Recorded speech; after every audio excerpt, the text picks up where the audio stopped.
last question. We promise this is Last. last question. Oh my God, this is so hard. There are so many questions. I know. Okay. Help me. Okay. If I just had one question left to ask you, it would be this. So when you become Ozeki, can you explain the extra stress and the extra pressure that is suddenly on your shoulders once you become Ozeki in a way that I could understand? Well, once you become Ozeki, they call it in sumo terms. Ozeki and Yokozuna is called Kanban Nishi. Mm-hmm. Now you carry the billboard for the association. It doesn't matter what state you're on. You represent the association, and when you represent the association, you're representing the nation now. Japan as a nation, not only on the sumo ring, but when you're in public. Now there's more pressure to be best behavior in everything you do now. That's why you guys hear stories about guys that got in trouble and outside in public got kicked out. Yeah. And that's the good thing about sumo. It's strict, it hurts, but it stays honest to what it means to be a person that represents sumo. If you compare us to Western sports, there are guys who go rape their girls or beat up their wives and shoot guys or got drugged, and they come back and they can still play the sport. That would never happen in Japan. Oh, you're right. That's very You're true. right. And that's the thing that that's the pressure that I lived every time. So I got smarter as I got older. I got smarter and wiser when I went out. Every time I see something like I think it's not normal, I'll walk out of the club and just go home. I never got in trouble after that. Or never tend to get in trouble. But when you're out, when there's liquor in the facilities, people act stupid. And early in my career, I almost got in trouble because somebody tried to hit one of my sumo guys, and I try to, typical American guy, got to protect the brotherhood, right? Mm-hmm. So I'm the only guy trying to fight and protect the brothers, and all the others just standing there watching. I got arrested by the cops because of that, because I knocked somebody out so bad that he cracked his head on the sidewalk. So that happened early in my career, and I was crying my shit out like a baby because I was so scared that I would lose everything, and I made high ranking, and I was so scared that I would lose everything I worked for. And then from there I learned so much from it. There's an incident that happened even years later when I was in Ozeki. This guy came into a bar and he was trying to get my attention. I just said, konnichiwa, but you can tell he was like kind of underground mafia, I think, Yakuza, I think.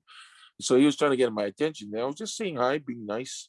And because I didn't really like pay attention, I was drinking with my boys, right? So he came and he slammed a beer bottle on the table, and it kind of sliced my hand. But I didn't do nothing. It sliced my feet. I didn't look at him. I just kept on talking. I acted like he wasn't there. And and that's the kind of stuff I had to go through. And I learned from it because I didn't want to lose everything I worked for. Right. And no matter if I was wrong or right, if you're in this facilities of trouble and you're part of it, once becomes into the media, you're a dead duck, even if you're wrong or right.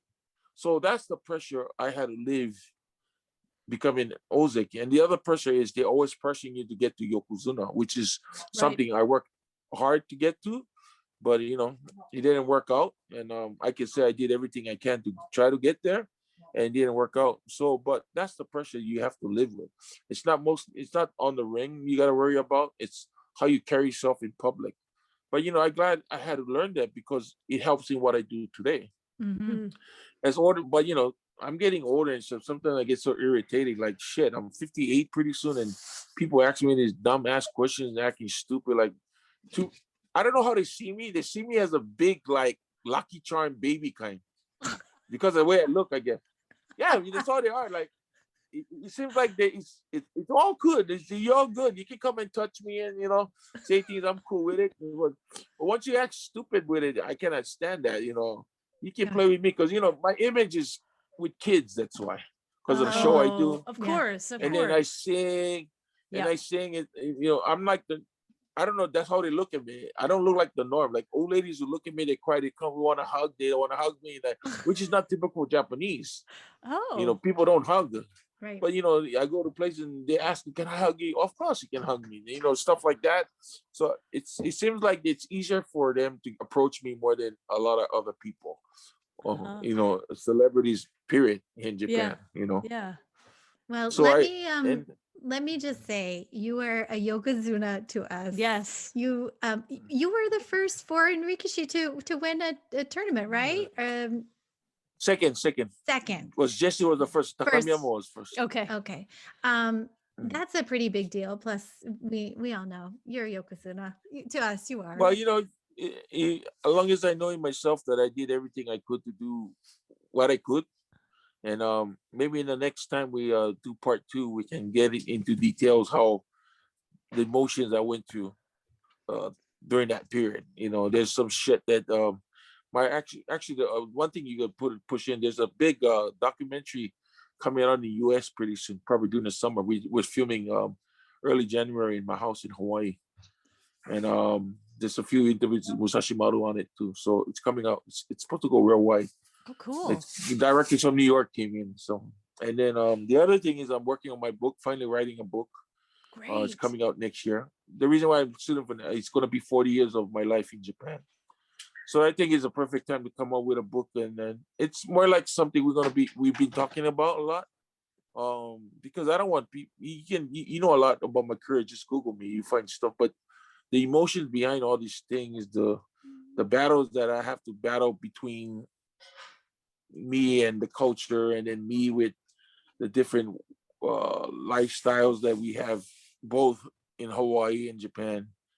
And the hard thing about my book is the reason why it's taking time, because I want to make it right, because the book is trying to see how I can marinate 4 different cultures that actually help me get to where I am.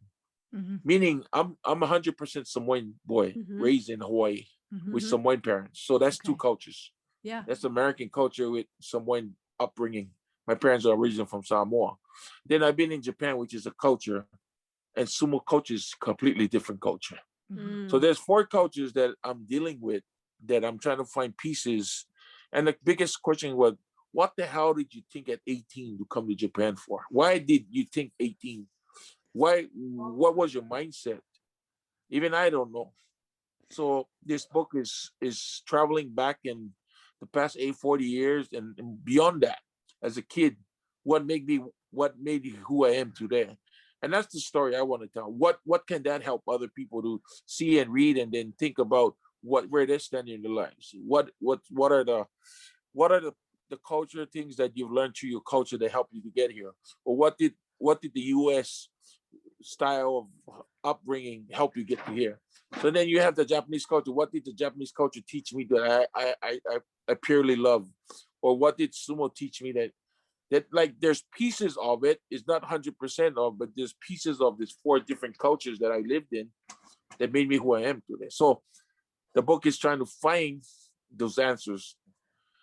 There's a lot of questions that I have for myself that I'm trying to research and try to find.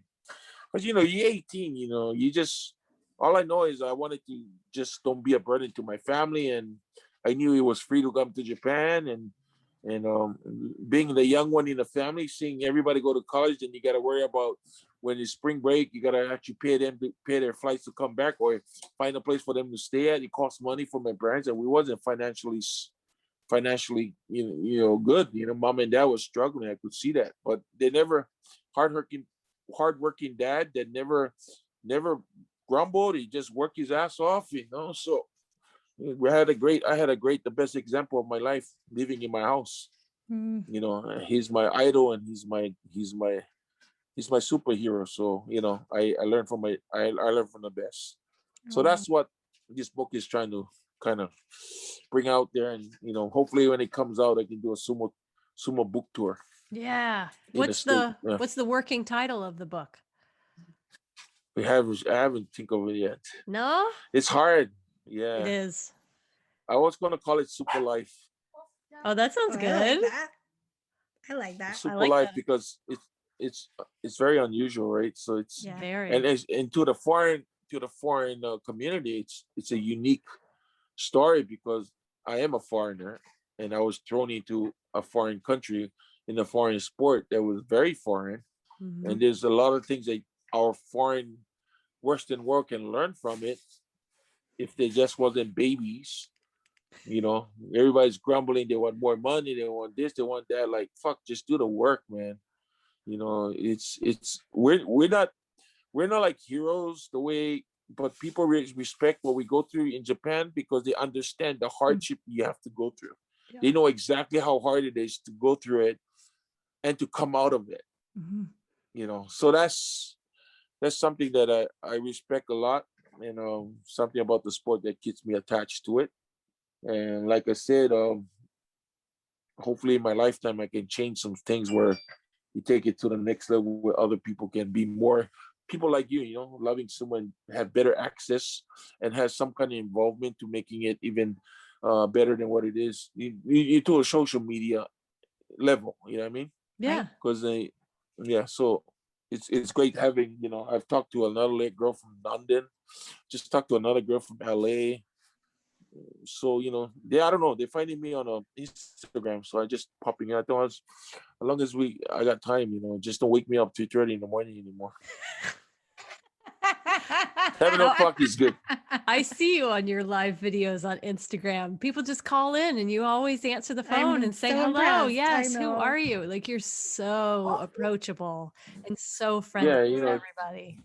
that's how it should be. Yeah, when you can, when no can, no can. You know, that's all I'm saying in Hawaii. Can, no can, no can. You know, Well, simple. it gave us the guts. We would not have had the guts to contact a real sumo wrestler if I hadn't been seeing some of those videos that you're posting Mm. already, and that made me go, wow, okay, maybe it's okay if we do Yeah. contact this guy. Thank you So so much I for just giving so your appreciate time. it. Yeah, this And- is a real dream come true. You guys had some of the best. I think some of the best questions, and I'm ready to do a part 2. We can reschedule a day. Go ahead, let's do a part 2. And We're gonna take you you up on know, you that. guys might be. You guys, no, for real, I'm not joking. As long as we schedule a time again, yeah. But I move around so much. I'm sitting on the road for the next 2 weeks, so Okay. let's schedule part 2. Thank you for even getting to me. I'm very happy with our conversation. It kind of wake me up to some of the things that I'm trying to find in my book too. So Oh, good. Cool. And then all you have to do part is 2, we could, I'm not going to make you do karaoke, but a dream of mine is to go back to Japan and do karaoke with sumo wrestlers. Because I know Yes, you all sir. can sing. I know you all can sing. Yes, I know and you Oh can. these yeah, a two lot of girls these guys can sing. So it's Well, the on reason why they do that because sumo wrestlers don't hire people to entertain their parties. They entertain themselves. For real. That's where it comes from. Yeah. You Really? get forced to sing when you're young. Yeah, you get forced to sing. Oh man. Oh man. Well, if we can figure out a good duet to All do, in-house. All in-house. would happy to do that. Okay. We are signing off. Thank Okay. you again so Thank much. you. Love We'll you be in guys. Take contact. care. Love you. You're Keep the doing Big love from sweetest. keep Japan. yeah. Hang in there, ladies. You We're too. trying. Bye.